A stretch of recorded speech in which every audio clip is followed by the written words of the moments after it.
How's it going, everyone? Welcome back to the channel. I'm Mike. Today we're going to be going over the past month of movies.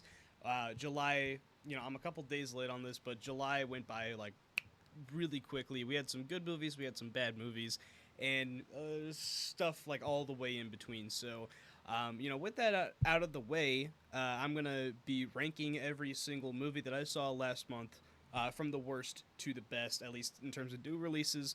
If you saw any movies last month or any new movies last month, go ahead, shoot that ranking down below in the comments section. Uh, yeah, so let me know your thoughts on these movies. And with that out of the way, let's get into my ranking. And like I said, this is my personal ranking. It isn't, it isn't an objective ranking. This is very subjective. It's my opinion. I know a lot of people really enjoyed some of the movies. A lot of people really didn't like some of the movies on here. Let's just keep it civilized, please. So coming in last place is a movie that I know a lot of people had some issues with, some frustrations with, and some people are actually really like this one. But I really did not like this movie, and I left the theater relatively pissed off. And that movie is Eddington, the new Ari Aster movie. Now, I really enjoy all of Aster's previous movies. Some of them get a little bit too bombastic with some of its messaging, particularly Beau is Afraid, that movie being like 3 hours plus. It's just a little obnoxious. But Eddington, this one was like a 2.5 hour movie that takes place during COVID and is following these two guys that are in this small town in New Mexico, Eddington, and they're duking it out for the mayoral position. And there's a lot of, duking it out along the way. And there's a point in the movie that I literally got up to use the bathroom and was like debating whether or not to go back into the movie because it pissed me off so much. I was literally this close to just leaving the theater or going to see a different movie for that case. So, this movie has some good performances. It looks nice. The story really, really is irritating. That's really all I can really say about it. Um, it's just a lot of people fighting each other over basically whether or not to wear a mask during COVID. It's basically a a movie that had like a that was trying to share its political agenda from 5 years ago, so 5 years too late. It's just I don't know. It just didn't work at all. So it comes in last place for me, number 10 out of this ranking. Number 9 is a movie that I wasn't really looking forward to because I hadn't seen the first movie in this franchise, but I did watch the first movie before this came out, and this was a very lackluster sequel, and that is The Old Guard 2. Now, the first one, it was fun enough, it wasn't like an essential movie to check out. It was, just a pretty generic, straight to Netflix action movie. Had some cool ideas. I know it was based on a graphic novel. I've heard the graphic novel is pretty great, but I haven't read it. So I went into Old Guard 2, looking to have some fun, and this one just left me a little frustrated. There was a lot of choices that they didn't really go well with. Like, they chose the wrong path to go with. There's, just a lot of lore building that just really didn't need to be there. And the performances are pretty generic, honestly. So, yeah, this one was just a generic movie from this month. So, if you could say anything about this movie, it's boring, generic Netflix schlop. Next up, we have Jurassic World Rebirth. Now, this is another movie that I kind of left the theater a little pissed off because I went in hoping for some fun at least and left really, really frustrated because I really enjoyed the Jurassic Park movies, some of them more than others. There's not been a fantastic one since the original, though. I'm going to be completely honest there. I'm not a huge fan of The Lost World, Not a humongous fan of Jurassic World. Jurassic Park 3 I can have some fun with. Like, those three I have a lot of fun with. And then you have Dominion and Fallen Kingdom, which I cannot stand at all. Those movies are terrible. And honestly, this one is not a whole lot better than those two movies. But with that said, it is better. Marginally better.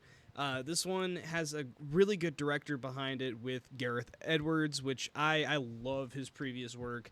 The Creator is one of my favorite movies of all time, honestly. Godzilla was fantastic. Rogue One is great. So he has a really great style of visualization, and I honestly thought when they put him in the director's chair for this movie, I thought he was going to really, really do something special with this movie. And honestly, this might be just the most generic movie in the franchise. It doesn't do anything new developing the dinosaurs, doesn't do anything new or great with the characters, honestly. And,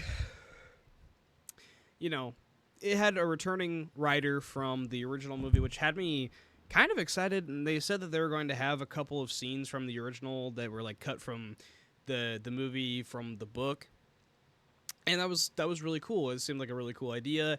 And then you get the movie where you have just the most generic characters ever, which, you go into these movies not expecting great deep characters, but they're so generic that it just becomes it goes beyond the line of just being fun but generic to like generic bad. Like, it's just frustrating. And then there's this subplot to do with this family that was so annoying. They have the craziest plot armor ever. None of them are very well characterized. It's just they do stupid shit and keep getting away with it. It's just like, oh my god, the T-Rex, eat them, please. Eat them. They're so annoying. So, yeah, I wish I could have liked this movie more, especially with the director. I love his movies. So, yeah, without a doubt, this one is on the lower half of my list, unfortunately. Next up is a pretty disappointing one, in my opinion. I Know What You Did Last Summer. So, I went to go see this with a couple of friends from out of town, and we were really looking forward to this one. We all really enjoy the original. And what can I say? This movie is really freaking lackluster, honestly. As a legacy sequel, it's just so generic. They do, the casual, Halloween, Scream 5. It's literally the same plot as Scream 5, basically, with this universe, these characters.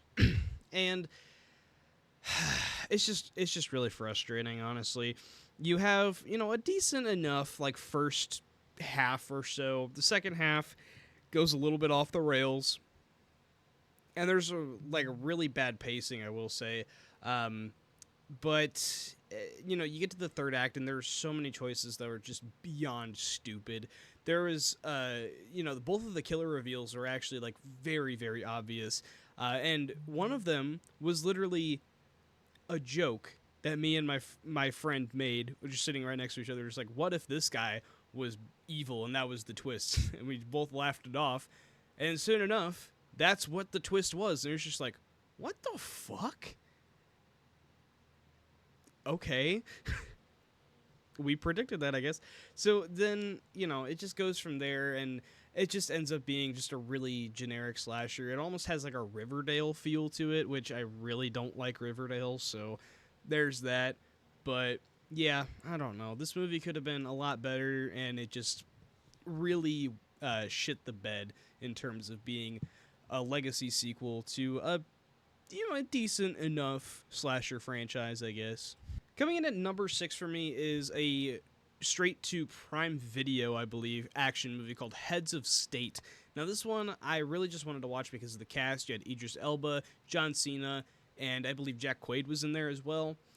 And as you can probably tell, I don't remember a whole lot about it. It was just a forgettable, fun enough action movie. It didn't do anything special, but it was fun for the most part. Had some decent action sequences, had some good chemistry with Idris Elba and John Cena. It was it was fine. I didn't hate my time watching it, but it's just another direct to video action movie that is passable. It's not a, you must watch this movie. It's not a must watch at all. But it was fun enough. You know, I had fun with it. Number 5. Now, this one has been getting a lot of controversy all over Twitter, all over YouTube, all over Instagram. Happy Gilmore 2. Now, I think I posted a video talking about my thoughts on this movie. I don't really know what to talk about with this one because I don't want to say I didn't like this movie, but I don't want to say I like this movie because there's so many things that I was conflicted on. Because personally, I had a decent enough time with the movie. I really enjoyed the original, a childhood favorite of mine, honestly. And if I'm being honest, like I said, I had fun with it outside of like the first 10 minutes or so. I just thought the beginning of it was so lazy and it was really off-putting, especially because, you just turn Happy Gilmore into a drunk, and which is not the Happy I want to see. His name is Happy, not sad or depressed. It's Happy. Happy Gilmore. So it's in the name. He shouldn't be a depressed drunk right off the bat. That's not what makes the character fun. And sure, there's some good laughs here. There's a fun enough plot here. The cameos I had fun with. I got some good chuckles with it. I've seen it twice now just because I watched it for the first time by myself and then showed it to my mom, who also loves the original. And you know what? It's fine. I don't hate it, but I don't really like it either. There's just a lot of things in this movie that really don't work, and I can't not point that out when I'm watching it. So it's just like, I don't know. It's fine. It's a mediocre Netflix sequel that I just really hope it doesn't continue as a trend doing, Billy Madison 2, hell, even Wedding Singer 2. Just like don't do this, please. Like that's the last thing I want is a generic ass sequel to like Billy Madison, Big Daddy, Wedding Singer, stuff like that. So, yeah, it wasn't nearly as bad as it could have been, but it wasn't good either. Now, number 4, this is where, it's not even like really a movie that I liked per se, but it's one that is just not really for me, and we're not even getting into like the really good tier of movies for me. There's really only 3 movies that I actually really liked this month. That was not a great month of movies, I gotta say. But K-Pop Demon Hunters, this movie on Netflix that came out, I think in June, but I didn't watch until last month. It wasn't really getting a whole lot of praise until last month. I checked it out, and it was fine. I didn't not like it. I thought it had a really good premise, a really good idea for it. It's just, it's not for me. I'm not a person who's really into K-pop. I just heard about the themes in it that seemed kind of cool that they were going to explore with an animated movie, marketed for kids, And Sony Animation has been on a pretty decent streak recently. They've had, the Sony, the Spider-Verse movies. They've had the Mitchells vs. the Machines, which is on Netflix as well. And you know what? It's a good enough movie. I didn't love it, but I also didn't, I didn't dislike it by any means. It's just not a movie necessarily for me. Now, coming in at number 3, I wish I could have had this at number 4, but Fantastic Four, The First Steps, or The Fantastic Four First Steps, whatever it's called. So this one was one that I was looking forward to very cautiously, though, because this is one that just seemed like they were kind of rushing a little bit, even though they announced it back in 2019. It didn't really even go into production until, I want to say, last year, because that's when we got like our casting announcements and when they said that they were filming. And there was a lot of reports saying that they were cutting stuff out of the theatrical edit that just kind of worried me. Like, there was a big section of it that they had John Malkovich in, or a decent section that they had John Malkovich in that they completely cut out of the movie. And it was less than 2 hours long, which usually when, a movie in the MCU is that short, it doesn't mean it's great. So I was kind of worried. And I left the movie with a big smile on my face. I wish it was longer. I wish that there was more that we could linger with. I wish there was more character development. Maybe add like 15 minutes onto the runtime. But that's really my only complaint. I really, really like this movie. And it's a really cool thing that now we've had 2 movies in a row from the MCU that have actually been great movies. I've really enjoyed, Thunderbolts and Fantastic Four now. So I'm hoping this means that they're on a good streak. Hopefully they're cooking something up with Spider-Man Brand New Day. It's just, like I said, I just wish that there was more meat on the bone. They kind of, didn't leave so much on the cutting room floor. They kind of left, if they just like left some stuff in. But for what it was a great movie, and I had a blast watching it. And I actually ended up seeing it twice in theaters because of how much I enjoyed it. Coming in at number 2, we have a movie that I was really, really looking forward to from, I believe it was South by Southwest, where it first premiered earlier this year, called Together. This is a movie starring Dave Franco and Alison Brie. And I heard going into this one that there was some lawsuit going on with the movie where a guy was thinking that they copied off of his movie, but now it's looking like this movie was like filed, like the script of it was filed back like years before this other guy's movie came into fruition. But this movie was really, really good. It's a body horror movie. I don't really want to get into many spoilers necessarily, but it was a really, really fun time. Really creepy visuals, really disturbing shit going on. Dave Franco and Alison Brie both give great performances, and it's got a really great message about clingy relationships, and I think it just mostly works. I really enjoyed it, so yeah, comes in at number 2 for me. But my number 1 is the movie I think it's up there for most movies, for the most times I've seen it in theaters this year. And every single time I can say that I've left with a big smile on my face. Probably the movie I've, been happiest seeing the most this year, and that is Superman. I freaking love this interpretation of Superman. It feels like the classic comic book character, and I get people's complaints. He's a little too weak. He's a little whiny. Okay. I don't really care because I just love David Cornsweet in the role, and I feel like it's a really good point in like the story of Superman to tell, like 3 years down the pipe, and it's a very different interpretation from Zack Snyder's Superman, which I also love.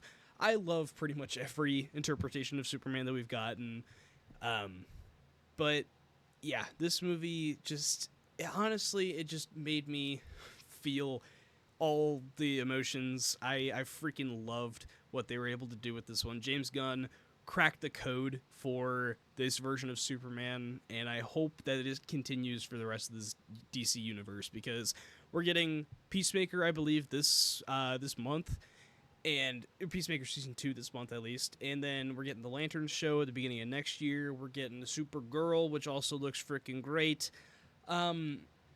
Yeah, I just freaking love this movie. The character dynamics, introducing the Justice Gang with, Guy Gardner, Mr. Terrific, Hawkgirl, Metamorpho. Great stuff. Crypto the dog was actually surprisingly like one of my favorite parts of the freaking movie.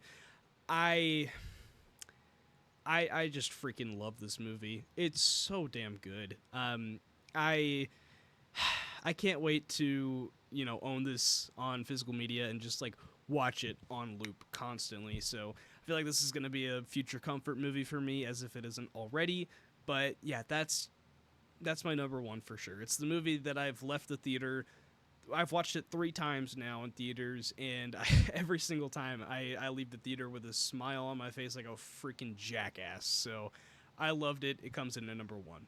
So there you guys go. That's my ranking right there. Hope you guys enjoyed the video. And like I said, leave your ranking down below in the comments section. Just keep it respectful. That's all I ask of you guys. And yeah, if you guys are new here and like this kind of video, make sure to hit the like and subscribe button if you want to keep watching more videos like this. And I'll see you guys next time.